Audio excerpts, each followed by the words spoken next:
They've got to stand up and show some form today, even if they don't win. I put Bullabagisi in that category. The 2,000 metres is a journey that should give them the opportunity to show their staying potential. Well, it's a wide betting race. Let's see what the latest market is with Greg Radley. Still very wide down here in the betting ring. Shower of Roses is the favourite. It's just a touch under the each-way odds. Then you go out to the top two, Lashed and, well, not the top two, Bullabagasi's getting out a bit. Lashed and Ribe, the 1 and the 3, they're just under the double each way. Now, there has been a little bit of money for Bramble Rose, the 4, and a little bit of specking for Thurman also, number 7. Thurman has come in about 3 points. So, Shower of Roses is the favourite, but the best back to beater have been Thurman and also Bramble Rose, and I noticed there's a little bit of money there for Hyrogram as well. So, punters are a bit confused here. It's a wide open betting race. Are you confused, Max? Have you got a pick?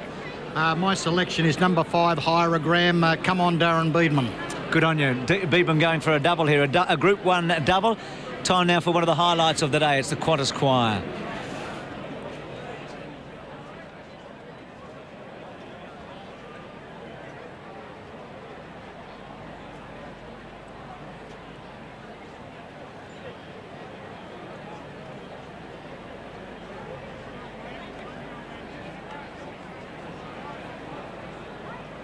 I think we're almost set. The horses have gone behind the barrier, so the Qantas Choir just waiting to get going here.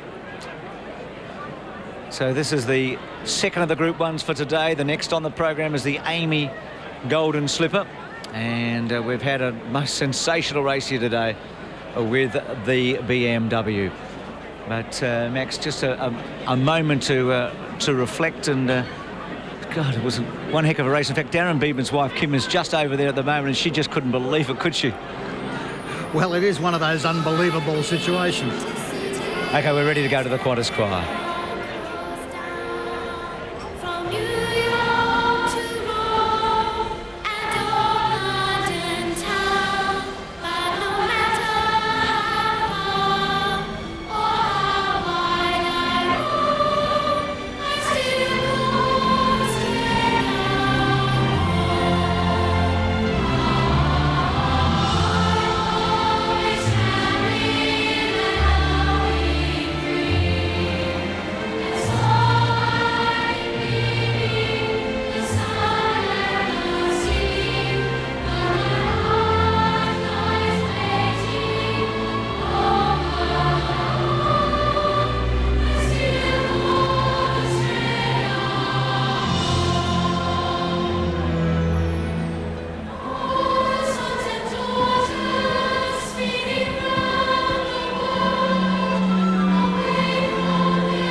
Ladies and gentlemen, please thank National Qantas Choir here as the fillies are at the barrier for the Group 1 Arrowfield Stud Stakes. Very few Group 1 races for fillies in Australia outside of the Oaks. We do have the 2 mile races in the spring, the Flight Stakes, and also the 1,000 guineas. But, gee, what a prize this is. Group 1, $400,000 for fillies on their way to the Oaks. And it is a very good race too. I think it's a better race than the Wakeful at Flemington on Derby Day, but of course that's a Group 2. So as the status indicates, a very, very good race and a worthy lead up to the AJC Oaks. Shower of Roses is very, very solid here for Gai Waterhouse in the ring. That's the news from Greg Radley. Simon Marshall back behind the line. How have the fillies handled all the pressure, Simon? Yeah, very well, Bruce, actually. No complaints. Shower of Roses looks fantastic. And I'll tell you something for the punter that likes a little bit of odds. Number 7, Thurman. I've never seen her look better from the Kenny Newman stable. It's a Victorian. They've had a good day so far, as well as number 3, Ribe. Everything's A-OK behind the gates. Just saw Lash go in. Ken Newman had Hariba in Sydney when won the ride a lot of years ago and had the race taken off. It was finally disqualified, but he was a super horse, wasn't he? Hariba there for a couple of years for Ken Newman. No doubt about that. So about 3 or 4 to come up for the Arrowfield Group 1. Let's join Ian Craig, courtesy of Sky Channel. Shower of Roses, best backs. They'll soon be off. Racing this time, jumped in a nice even line too, and one of the early leaders is Bumptious from Bramble Rose, and Ribe going up quickly. The heavily backed Shower of Roses, Lash not far away with Bullabog Easy, and then comes Sierra Dane, Miss Bowie, followed by Raspberry Ripple, Sabino Canyon, Thurman, Hyrogram, Moon Point and All Gold. Shower of Roses straight to the lead now, and past the 1600, Shower of Roses opens up 2.5 lengths on Bullabog Easy. Ribe on the inside is third, a length and a half to Lash, followed by Bramble Rose and Sierra Dane. A length the Bumptious, who got back a little after a good jump from Raspberry Ripple and Miss Bowie. 2 lengths Sabino Canyon, Moon Point. Then Thurman as they string out. Hyrogram next to last, and All Gold is the tail ender. Down the back they go, and Shower of Roses at the 1200 marker must lead 7 lengths. Bullabog Easy second, 2 Ribe, and then Sierra Dane. Lashed on the outside of the New Zealand filly Bramble Rose, and about 2.5 to Bumptious. Shaded on the inside by Raspberry Ripple, then Miss Bowie, Sabino Canyon, Moon Point, Thurman, Hyrogram and All Gold. It's Shower of Roses steadied coming onto the side of the track for Chrissy Muntz, and as they work their way to the 800, Shower of Roses must be still 6 lengths on Bullabog Easy, and as they work down the side, Sierra Dane is third, 2.5 to Bramble Rose, and then Ribe, followed by Raspberry Ripple and Lashed on the outer. More than a length into Miss Bowie on the fence, and then Bumptious, Moon Point and Sabino Canyon, then Thurman, Hyrogram and All Gold. It's Shower of Roses, the leader, coming to the corner. She's about 3 lengths on Ribe, the immediate challenger. Bullabog Easy third, followed by Bramble Rose off the rails, and then Bumptious and Raspberry Ripple. Can she keep going? Shower of Roses at the 300. She's a length and a half on Ribe and Bramble Rose, and then Raspberry Ripple, Bumptious and Bullabog Easy. Shower of Roses comes down to the 150, a length and a half. Bramble Rose on the outside is starting to close the gap. Shower of Roses still in front of Bramble Rose, and Shower of Roses a mighty win. Shower of Roses beat Bramble Rose and Raspberry Ripple, then Ribe, Bumptious, Thurman, followed by Hyrogram, Lash, Sabino Canyon, Bullabog Easy, then Moon Point, Miss Bowie, All Gold, and Sierra Dane knocked up to run last. What an extraordinary performance. Freemason has started something here in Northern. We saw Gai Waterhouse being congratulated there. So the Group 1 to Chris Muntz and to Gai Waterhouse. What a dashing ride by Chris Muntz. Whereas Darren Beedman had Patrick Payne attacking him, Chris was on his own, and he must have thought at one stage, have I gone too early and have I gone too fast? But this filly, having just her 5th start today, has pulled out plenty to beat the New Zealand Oaks winner in Bramble Rose, and maybe Raspberry Ripple in 3rd place. A stunning win, Max. Rarely do you see horses lead by that far, over 2,000 metres, particularly in set weight races, hang on and win. And you'd have to fear that she just took off in the blinkers, which can have an adverse effect for the first time. But the way that she hung on and was able to win against a quality field emphasises that she is a star of the future. Well, no doubt about that. Bramble Rose looked a real chance, didn't she, with about 200 to go. And the New Zealand fillies have run 2nd and 3rd here, so that form has been really good. But, well, Simon Marshall, we are seeing some dashing rides today, and that one is right up there with him from Chris Muntz. Yeah, fantastic ride. Chris was, well, they had the instructions to get out there and make it a nice staying affair. I was trying to put her in the race, Simon. She got back the other day and was wide and didn't really appreciate it. So with blinkers on today, Gai wanted me to sort of ride her a bit aggressive, and she relaxed beautifully for me and hit the line strong. Mate, you've been on fire of late, and another feature Group 1 today. Yeah, they're nice, mate. They're all good, especially riding for people like Gay and the Kawankos. You know, they put a lot of money and time and effort into their horses, and they love their racing. So, you know, congratulations to them. It was a good effort. Yeah, you're a hard worker. There you go. Chrissy Munn's folks on Shower of Roses. Chris Munn's talking to Simon Marshall. Here's the winning trainer, Gai Waterhouse. Gai, were those tactics in that race a reaction to what happened in the race before, or was that set in stone? No, not at all. But Chris said he would like to go forward, and I said, don't go mad. But there was no one. I couldn't believe that they all sat back and twiddled their thumbs and basically gave it to him on a plate, or gave it to her, Shower of Roses, on a plate. It was a remarkable staying performance. It was a remarkable performance by the filly, because she's just in the last few days sort of lightened up a little bit, and I thought, oh my gosh, you know, I hope you'll hold you together for the Group 1 today. Well, she's held together. She just said, thank you, I'm too good for you. She's not very big. Oh, she is. You haven't stood too close to her. She's very big, but she's growing, and she's a little bit light at present. She's a long leath machine, believe me. So you reckon the sectionals might tell us that they did go reasonably hard in the middle stages, but, you know, didn't go crazy? Well, I must say that every race today, there's been a lot of speed up front. Maybe everyone's got the hustles and bustles, I don't know. But anyway, she was able to take a breather. He's a great rider, this Chris Munns, because he was able to time it beautifully. It's hard when you're 6 and 7, 10 lengths in front. But he gave her a breather in the middle stages, and then he just asked her to come at the end, and she could do it both ends. Very hard to do, and she did it. What now? I don't know, maybe the Derby. Okay, maybe the Derby. Gai Waterhouse, as always, full of confidence. Well, Gay's got Sunday Joy, another very good filly who could run in the Derby. She's got Platinum Scissors. Now the time 2:01.86, 35.10. What does that tell us? Well, that tells us that Shower of Roses did have a reasonably easy run in front. The 35.1 made it a little bit difficult for horses to give her a long start and beat her, but still, I thought the tenacious way that she fought back when challenged, you know, augurs well for her future. Sky's the limit. She had her first start on February the 12th only. So from February the 12th, she's been able to come here to Rosehill on Amy Golden Slipper Day and win one of the gems, the prized Group 1 Arrowfield Stud Stakes. So it's Hawkes 1, Group 1, Gai Waterhouse 1, as we build up for the Amy Golden Slipper.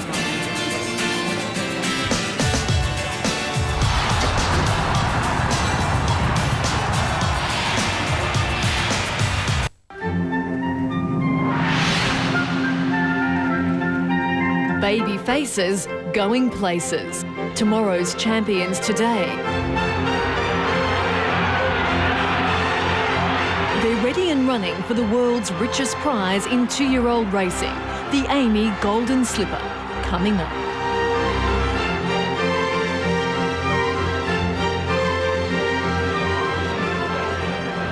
Just waiting on correct weight or otherwise after the Arrowfield stud. We should have that in a moment. Let's now check the field for the Amy Golden Slipper. Number 1, Koozie in the Golden Slipper, Corey Brown. 2, Exceed and Excel, Hugh Bowman. 3, Hammerbeam, Stephen King. 4, Snip Attack, Craig Newitt. Scratch 5, Handsome Ransom. 6, Niello, Darren Beedman. 7, Face Value, Paddy Payne. 8, Polar Success, first of the fillies, Danny Beasley. 9, Hasner, Len Beasley. 10, Shamika, Jim Cassidy. 11, Legally Bay, Rod Quinn. 12, Halle-Berry, Damien Oliver. 13, Secret Land, Chris Muntz. 14, Dorky, Darren Gauci.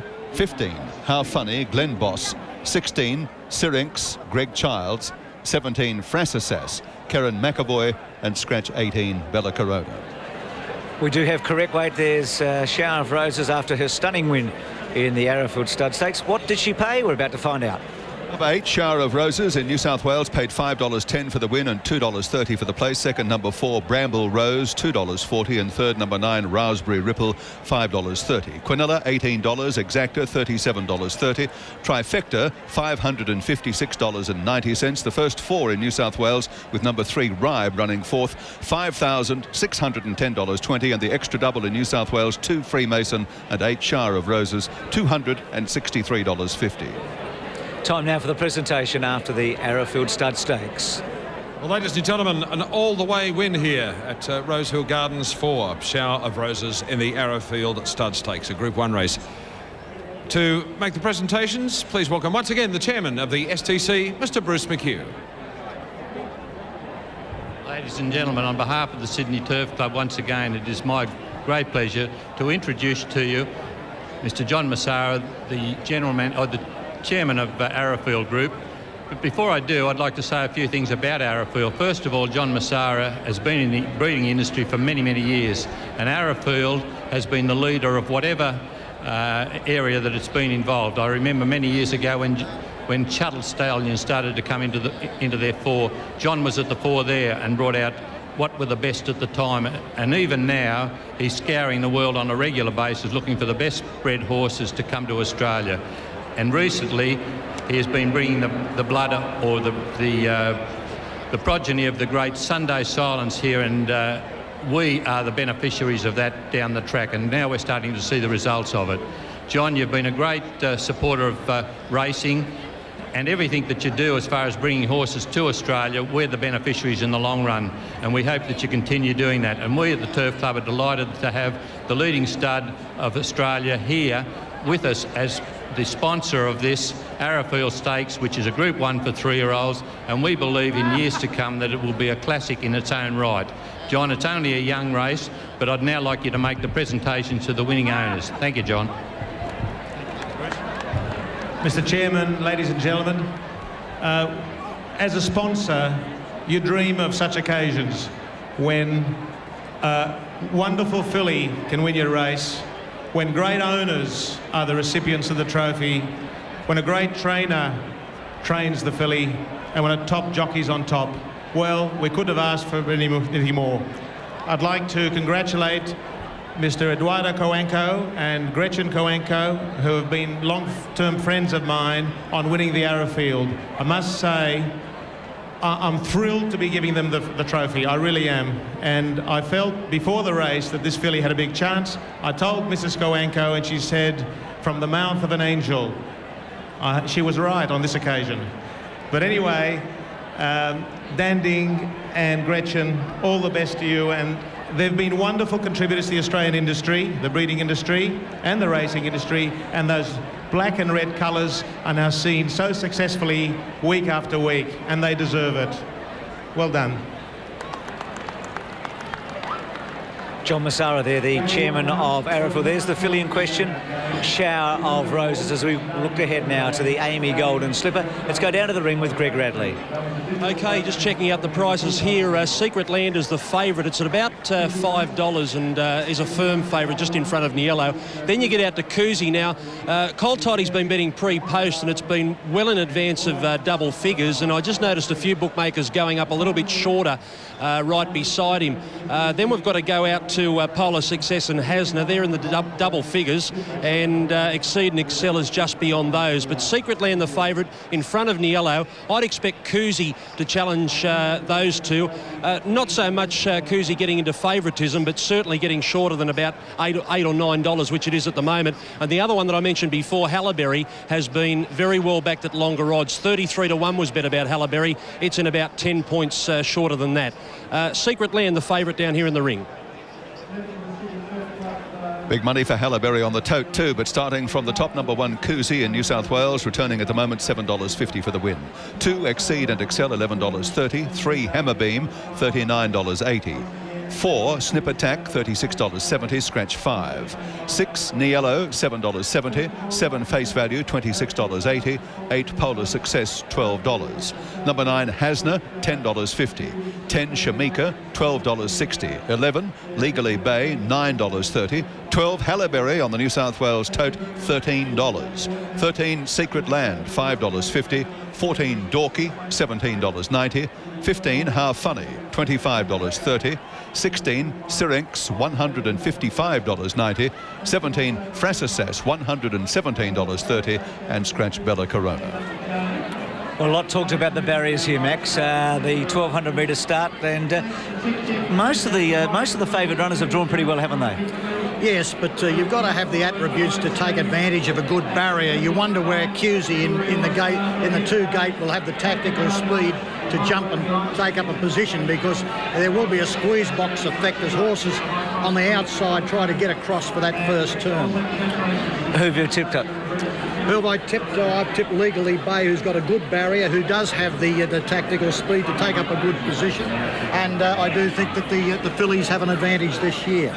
So Legally Bay for Peter Donegan. Mark Waugh has gone for Niello. So Legally Bay for both Max and Peter. Well, we've already had one absolute classic here today. The Group 1, the BMW, won by Freemason, owned by the Ingham brothers, and Neil Kearney caught up with them. Jack and Bob Ingham, your hearts must be still pounding. Absolute. Makes you unbelievable. You said in your speech it's once a year occasion for you. It was worth it. It sure was. Now you've got 6 in the slipper. Yeah. Are you excited about that, or is it just another race? Oh, we're excited. No, very excited. Yeah, very excited. What do you like, Jack? Well, I like Nilo. Nilo. But it's a very even race. If you can't pronounce it, no one else can either.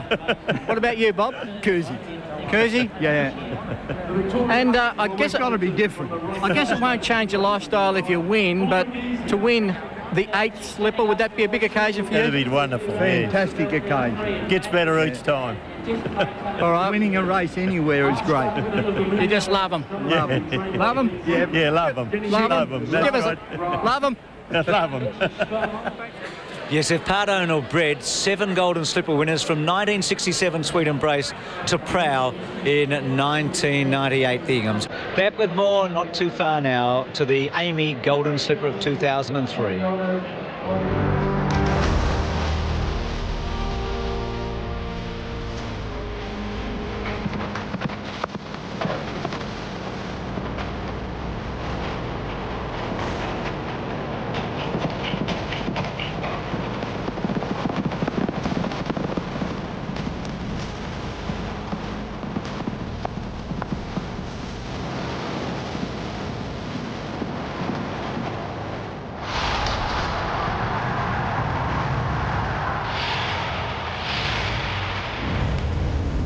Stand, presses the button, they're off, and Bill Deshua bundled the start. The rider almost went over ahead.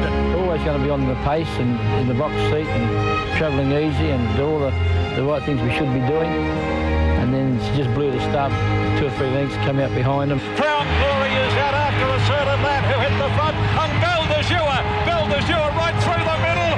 Freakish win. I know that the other people plus myself were in awe after the race. Did that really happen? This is the members bar, and I've been thrown out of that many members bar. I don't want to stay here. I'm going to the public bar. There's going to be free petrol afternoon, and we can throw the members out of the public bar. He's a rat bag, isn't he, John Singleton? But he's a great rat bag. You need your mind. He is. He has plenty of colour to wherever he is. Max, he sure does. Bill Deshua, what a win it was. I mean, there've probably been better horses that have won it, but boy, there's never been a performance quite like it. But she's been one of the few Golden Slipper winners to train on, and she's now getting ready to race in Great Britain. She is an absolutely outstanding mare. Now, we'll try and pick the winner here. Let's go and have a look at some of the preview races. We start with the Todman, the horse that won in 1957. Niello was a long odds-on favourite this day, but it was Exceed and Excel that was able to win. Yes, well, it was a particularly slow first section, so the front runner was advantaged. Darren Beedman has held his hand up and said he rode a bad race on Niello. In this, he tried to make the horse do too much. But overall, I thought he was a shade disappointing, but I'm confident he can do better. In 3rd place there in the Cerise colour. So that was Niello going down. Exceed and Excel is one of the favourites here today. He's just got a bit of an awkward draw. We'll now go to the Riesling. This is Polar Success. Polar Success on the pace here. Hasner and Dorky are trying to run her down, but she's about to go to the front here, Polar Success, Danny Beasley, and she's a really consistent filly and she doesn't do a thing wrong. Yes, and that's the strong partner makeup. She was able to get the perfect run in that race. The wide barrier is a bit of a problem today, but no Dorky charging home. Now, she's produced a brilliant finishing section, and had she not drawn a bad barrier, I think she would have been in the top 3. So those races both from Rosehill. We're now going back to Canterbury to the night meeting. We'll start with the Sweet Embrace Stakes. Legally Bay here showed a lot of fight with How Funny. Legally Bay right on the pace here. How Funny outside of it, and Bella Corona finished 3rd. Well, she's out of the race, but Legally Bay just able to hold off How Funny. Yeah, well, How Funny really put the challenge down to her, and I like the way Legally Bay fought back.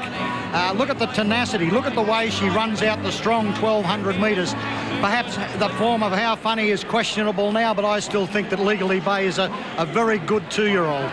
To the Skyline Stakes on the same night, another one of the John Hawkes horses here in Cousy. Now, Cousy's, I think I'm right, the white blaze in about 4th place on the fence with the Cerise colours. Face values in the race as well. Cousy's about to get out from behind the leader. Did everything wrong, Cousy, but yet was able to win. He's a very talented horse. He's a very game horse, and he's going to run very, very well today. I just wonder about his habit of getting back in the field, whether it could come against him. Well, one of the things from all the trials, there's been less than a length between first and second. The times have all been about the same. Give us your tip. Well, I think Legally Bay will win because, as you pointed out, very little between them, and the fillies get a 3-kilo pull. Well, our panel, Peter Donegan, Max Pressel and Mark Ward, do agree that it'll be a John Hawkes trained horse that wins the Slipper. Legally Bay for both Pete and Max. Mark Ward, the ambassador for the Golden Slipper, going for Niello. So, widest betting race probably just about in history. It's about 5-1 the field at the moment.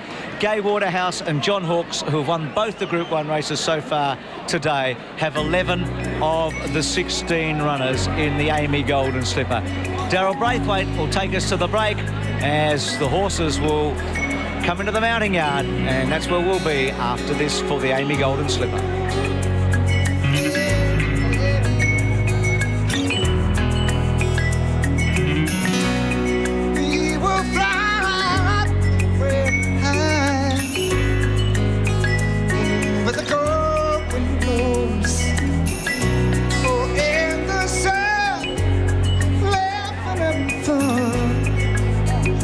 All the people that she knows, and that the situation should keep us separated. You know the world won't fall apart, and you will free the beautiful bird that's caught inside your heart.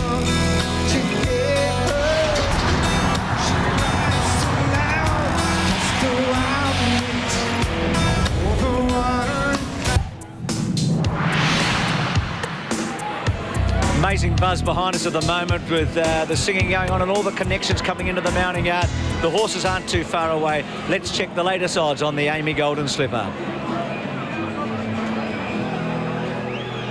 We'll go to those odds with Gary right now. Cousy on the tote at New South Wales at the moment is returning $7.40 for the win. 2 Exceed and Excel $11.50. 3 Hammer Beam $41.10. 4 Snip Attack $37.90. Scratch 5 Handsome Ransom. 6 Niello $7.40. 7 Face Value $27.20. 8 Polar Success $11.80. Number 9 Hasner $10.70. 10 Shamika $12.70. 11 Legally Bay $8.60. 12 Hallaberry $13.50. 13 the tote favourite Secret Land $5.70. 14 Dorky $18.20. 15 How Funny $25.80. 16 Syrinx $162.80. 17 Frassasas $122.40 and scratch Bella Corona. This is a very, very busy betting ring. Cousy has been the best back runner down here so far. As much as $8.50 was bet down here in the ring, well, you can halve that now. Cousy's been very solidly supported, the top one, number 1. Also well backed have been some roughies. Hammer Beam has been specced from 50s in. So has Snip Attack. They've come for it at longer odds. Hallaberry's been well backed. It's into about $16, $17 now, but they bet about 33s about Hallaberry at one stage. How Funny's been well supported at longer odds. Now, Niello, it's getting out in the market, just drifting out about 2 points from its opening quote. Secret Land still very, very firm, the original favourite, but I've got to tell you, Cousy's